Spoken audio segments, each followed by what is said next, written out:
자, 연속 확률 변수와 정규 분포를 배우고 있습니다. 두 번째 테마 정규 분포라고 되어 있습니다. 자, 정규 분포는요, normal distribution. 자, 이렇게 되어 있고 정상 분포라고 얘기도 하기도 합니다. 자, 이런 걸 생각해 봐. 자료가 60만 개야. 보통 60만 개에 대한 예는 고3 애들 수험생들이 보통 60만 명인데요.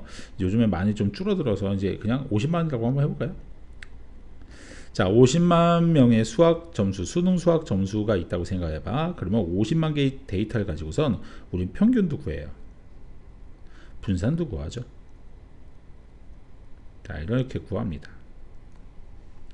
자, 근데 그 평균과 그 분산이라는 수를 가지고 함수를 만들어요. 어떠한 함수를 만드냐면은 루트 2 파이 3.14 상수입니다. 시그마는 여기서 구한 표준편차죠. 분의 1에 2 얘라는 것은 문과에서는 안 배우지만 이과에서 배우는 비순환소수로 2.71828이 되는 어떠한 무리수라고 생각하셔야 되고요.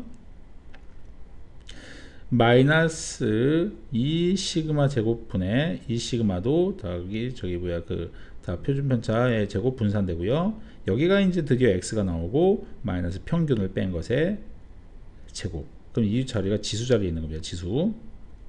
이 복잡한 함수를 그리면 엄밀하게 얘기하면 지수 함수인데 이걸 그리면 다음과 같이 나온대요.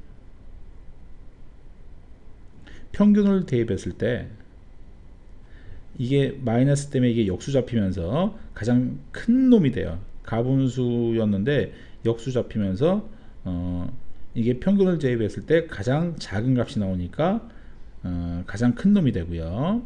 요게 가장 작은 값이 나올 때 요게 가장 작은 값이 나올 때 역수니까 가장 큰 값이 나오겠죠. 그래서 얘가 0일 때 x의 평균을 대입했을 때 가장 높은 게 나오고 평균으로부터 왼쪽 오른쪽으로 점점점 어떠한 값들을 대입해 나갈 때 제곱되면서 어차피 뮤 더하기 어떠한 값이나 뮤 빼기 어떠한 값을 대입했을 때 다 뮤는 사라지고 시그마 제곱이나 시그마 제곱이 뿔마가 다 양수로 바뀌면서 값은 좌우 대칭 형태가 나옵니다.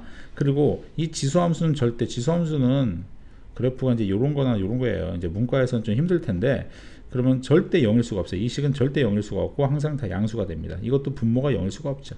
절대 아무리 작아도 시그마가 엄청 커서 아무리 작아도 얘는 0이 될 수 없는 fx는 0이 안 되는 좌우로 대칭인 그런 모양이 나와요. 이것을 보통 종모양이라고 얘기합니다. 근데 이 함수를 왜 만들었을까? 이런 것을 평균을 뺀 것에 시그마를 나눠갖고 막 해서 이 지수 함수를 만들고 했던 이 좌우 대입해서 찍으면 이런 모양이 나오는 요 종모양의 함수를 왜 만들었을까? 정규, 정상, 우리가 생활을 할 때 사회적 현상이든 자연과학적 현상이든 간에 일반적으로 나오는 현상은 평균값으로부터 멀리 떨어질수록 이 넓이나 이 넓이가 희박해지고 동일한 간격에 대해서 넓이가 더 높아지죠. 확률이 높아지죠. 평균 근처에 있는 사람들이 많았겠죠. 상식적으로 봤을 때. 이제 그런 상황이 정상적인 상황이다 라고 해서 통계학자들이 만들어낸 함수입니다.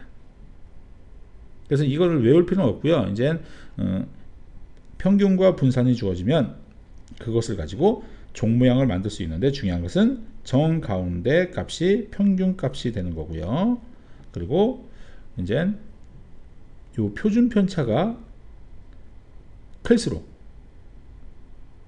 y 값은 작아지죠. 분모가 커지니까. 그래서 y 값은 좀 작아진다. 즉 분산이 클수록 이 꼬리가 두터워지는 현상이 생깁니다. 그리고 분산이 작을수록 오밀조밀해지는 그러한 현상이 생기다. 전체 넓이는 항상 얼마다? 1이다.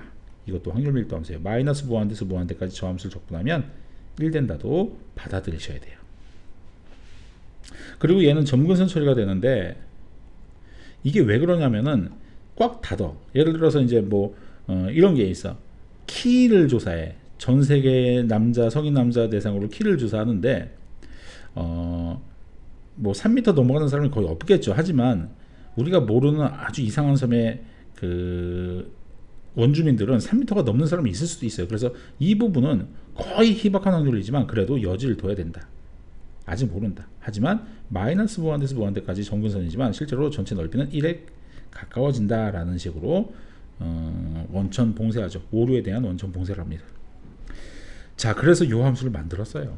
좌우로 뻗어나갈 때 닫혀있지도 않고 이렇게 열려있는 상황에서 이 전체 넓이는 1에 근사하게끔 만들고 평균이 가장 높은 거 되면서 좌우 대칭되는 종 모양을 만들고, 그럼 이 부분에 대한 동일한 간격에 대한 넓이를 구하라고 할 때 그때 얘를 실제로 원래는 적분으로 이 넓이를 구하면 문제에서 요구하는 그 연속확률 분포에서의 확률을 구할 수 있는 상황이 벌어집니다. 자, 이런 게 바로 정규 분포의 모양입니다. 아까 얘기했다시피 표준 편차가 크면은 이 값이 작아지니까 y 값이 작아지니까 표준 편차가 크면 클수록 y 값이 작아지니까 아니다, 다시 그렇지, 크면 작아지고 작아지면 크죠.